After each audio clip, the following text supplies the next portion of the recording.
Alright everyone, welcome to the channel. So in today's video, we're going to be talking about Bitcoin, the stock market blues. What this video is going to entail is checking out the pre-market for a lot of these stocks. For example, we're going to be checking out a few tech stocks, Facebook, etc. We're going to be checking out the SPY, Google, Tesla, because a lot of these markets over on the stocks are about to open their pre-markets at much lower valuations than they currently are right now. I'm sure you've heard me and other people say before that Bitcoin, the crypto markets, they do follow the stock market. So we're going to be, like I said, talking about the pre-market opening on the stock market. Then we're going to run back to the Bitcoin chart at the end of the video and see how this could correlate with what is going on with Bitcoin right now. Let's jump right into the video, and I want to start off with Facebook. I'm not going to go into chronological order on this one because I really think the most amount of people should see that Facebook is about to open, almost 6% in the negative. Now, bear in mind, these are pre-markets, even after markets,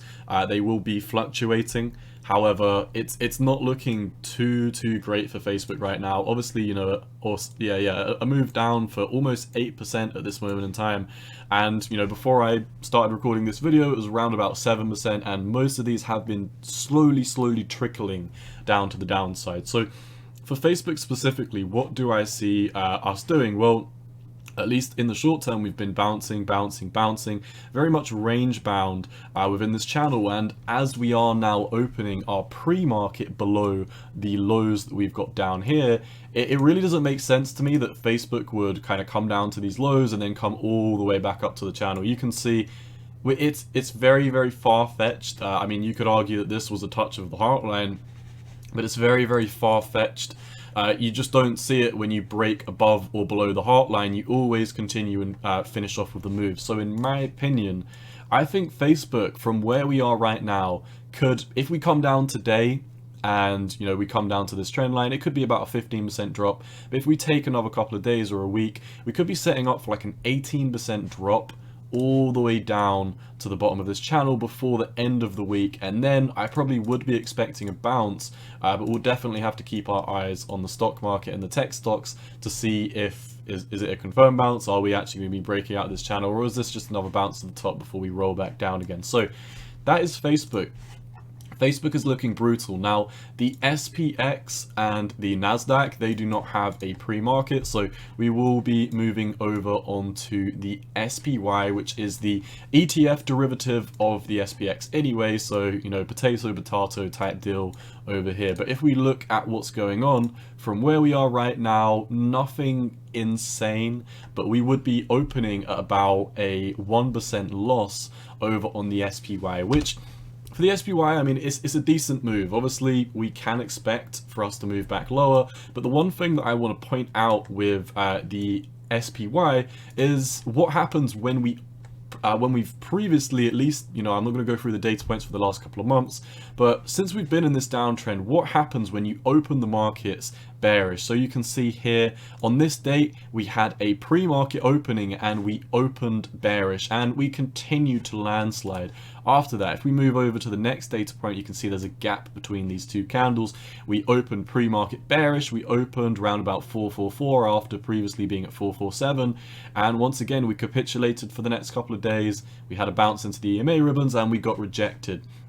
Where was the next time that we opened pre-market? We actually opened pre-market here and we had a bounce. So this is, at least so far based on the data points, somewhat of an anomaly, and I can see a few other of these data points which we're going to get into in a second.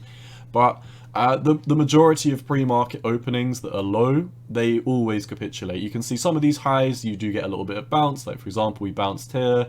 The next pre-market dump was actually right here. You can see this was a brutal one. We were previously at 430, moving down to 425. I'm going to speed this one up because I want to go through all the stocks and I don't want to make this a 15-minute video. But once again, pre-market opening, dump, pre-market opening below, dump. And then you can see a couple of pre-markets opening above, and you normally get continuation. So at least what I'm noticing, you can't necessarily say something about the data point individual of itself, whether we're going up or down, in which direction we'd be going, but you can say, if you do have a pre-market close, or a pre-market opening rather, if you're having a pre-market opening above, then normally you get continuation in the market. If you get a pre-market close below, or a pre-market opening below, you normally continue to the downside. So in my opinion, I think this pre-market opening, especially when we're coming into the top here, is very, very similar to what we saw over here. Is very, very similar to what we saw over here as well. So I do expect this move to come all the way down to the bottom of the channel, probably around 365 over the next week or so. If we extrapolate that before moving on, you could see this would be almost another 8% flush out on the stock market. If the stock market comes down another 8% or so, then Bitcoin could be absolutely battered. Let's move on to Google. You can see Google is pretty brutal as well, and I lined some of these charts up before I started recording, but some of them have moved down a little bit further. Let's talk about Google.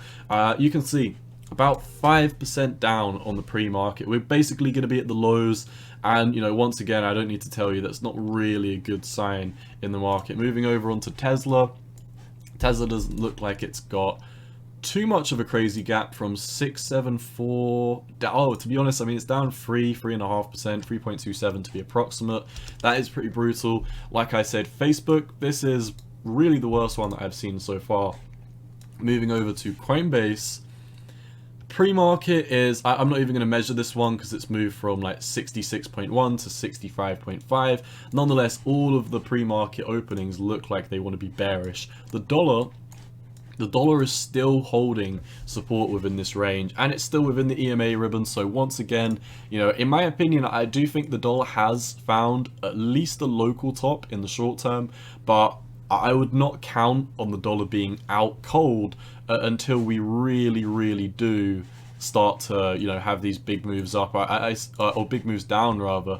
And the last time we looked at the dollar, I believe we looked at what happened in the previous top, and yeah, I just want to highlight, you know, this was the previous top that we got on the dollar, a very big macro top. If I zoom out, it'd probably be a little bit more obvious that this was a blow off top, this down here was a blow off top, and this up here was a blow off top. But what you'll actually notice is, if you were expecting this to be the blow off top and you watched it go from 99 all the way down to 94, and you were counting the dollar out, you probably got wrecked because the dollar went for one last massive run to the upside. So be very cautious about counting the dollar out until it's done for. Like I said, I do believe we are getting ready for that next big move to the downside. However, you know, I would definitely sit on the sidelines until we have a bit more of a capitulation. We're at massively cheap prices for the crypto markets. I wouldn't mind waiting another couple of percent, considering how the stock market's opening bearish and everything's going to continue to get cheaper, in my opinion anyway. So looking at Airbnb, down about 2% on the pre-market, nothing too crazy. Looking at Apple, is Apple at, no, Apple is down on the pre-market. I got confused by this this candle here, down 1.36%. That is a big negative move for Apple. This is a huge company. Looking at Netflix, from 187 to 184. Nothing too crazy, and to be honest, you can attribute a lot of Netflix downside recently because of their poorly managed payment plans over on Netflix. I mean, there's a lot of people that just unsubscribed from Netflix. I personally don't watch TV. I don't watch Netflix. I don't watch Amazon Prime. So I was never really caring about Netflix in the first place. But from what people told me, they increased their prices massively, and you know, they've just completely landslide. So it looks like Netflix has shot themselves in the foot. Over on Microsoft, a move from 260 all the way down to 258, about a 1% drop, and that is where we're going to wrap up. We're not going to check out gold because, you know, who cares about what's going on with gold. But looking on at Bitcoin, let's wrap up this video. So most of the stock markets are coming down. Facebook is really leading this rally, and you can see it just keeps getting worse and worse. You know, it's moved down about another 0.5%, which is a big move for Facebook. I mean, even for Bitcoin, you know, a 0.5% move in like 5 minutes time is somewhat of a big move. For Facebook, you know, the stock market to be doing stuff like this is pretty brutal. So I do think, unfortunately, we are going to keep on moving lower. I have been saying this for the past couple of weeks. I've been very adamant about it in all of my videos. I know it's been very boring. I hate being boring. I hate being bearish, but I'm looking at this objectively, and it does look like we have to come down to lower price targets. I've been saying this for the past couple of weeks now, and you know, we've really done nothing but landslide. So we've been trading sideways for the past week, to be fair, but now This is pretty much the nail in the coffin. As I always say with my videos, a failed move equals a fast move in the opposite direction. We've had that fast move, we've back tested the asymmetrical triangle, and now we're breaking down. So it does seem like, you know, there's no other way to cut it. It does look like we are going to lower price targets. I don't want to spend, you know, a plethora of time looking at the TA on Bitcoin. I did an in-depth video on it earlier yesterday, and I will be making another TA update for Bitcoin later. I'm thinking I might do a weekly, 2-weekly and monthly Heikonashi video over on Bitcoin and see what the macro perspective is looking like. But yeah, like I said, I've been saying this for a while. This asymmetrical triangle breakdown should carry Bitcoin all the way down to 25,000.